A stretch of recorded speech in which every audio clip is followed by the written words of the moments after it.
When one hears of the railroad known as the South Shore Line, they either think of the NICTD-maintained electric passenger operations or the separate freight railroad. In the case of the freight railroad, their roster is primarily EMD GP38-2 units, along with two ex-Iowa Interstate SD38-2s. However, in the mid-1980s, the railroad did experiment in a very big way.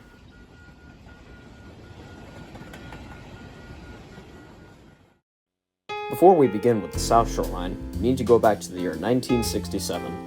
At the request of the Santa Fe Railway, Electromotive outshot the FP45. This was essentially a passenger variant of their SD45, with a major change being the addition of a full-width cowl body and components for these units to operate in passenger service.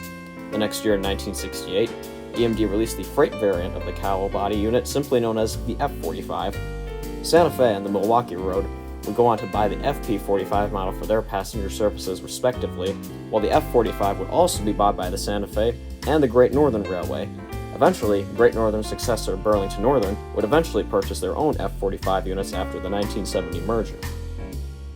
Now, before we begin with the South Shore Line, we need to take note that the first group of BN F45s, 6614 through 6625, were technically leased by the railroad, and once that lease expired in 1985, along with a few SD45s, these would be returned to the respective leasing company.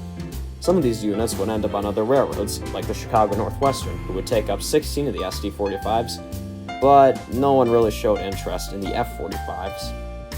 That was until February 1986, an unlikely candidate in the form of the Chicago South Shore and South Bend Railroad decided to lease the F45s. In an article by Roy G. Benedict in First and Fastest, autumn 1993, it is stated, they were brought in to determine whether some of them could be put in fairly good running condition using parts from the whole group.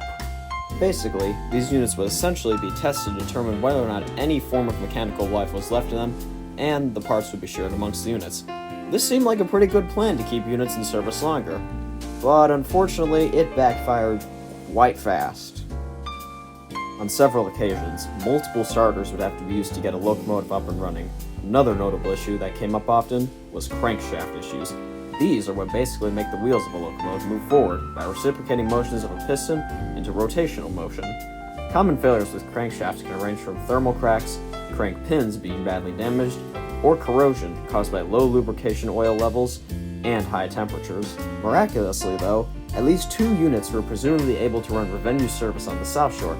The first one put into service, number 6620, would eventually receive South Shore or CSS reporting marks where the BN logo would be on the cab. Unfortunately, all the crankshaft issues and even a blown turbo on an unidentified unit spelled the end of this idea to see what units could be spared for an extended service life. So in November of 1986, after the South Shore Michigan City, Indiana shops determined what parts of the units could be used as surplus, all 12 F45s would be sent off for scrap. Considering how little photos and information there are regarding these F45s, they can definitely be categorized as a very obscure piece of history on the South Shore Line. But with the information I have come across while making this video, it was definitely interesting to learn how a railroad, who primarily rosters EMD GP models, attempted to make use of these burly cowl units. However, it should be noted that you can still see F45s and FP45s in preservation, whether it be at a museum, or on display, or like Great Northern 441, which is now a hotel room at the Isaac Walton Inn in Montana. So, hopefully if you made it this far into this short informational video I cobbled together, that you enjoyed it, maybe consider subscribing, checking out my primary rail fanning content, or giving a like to this video. Other than that, all research and photo credits are in the video description for you to check out for yourself. Thank you for watching.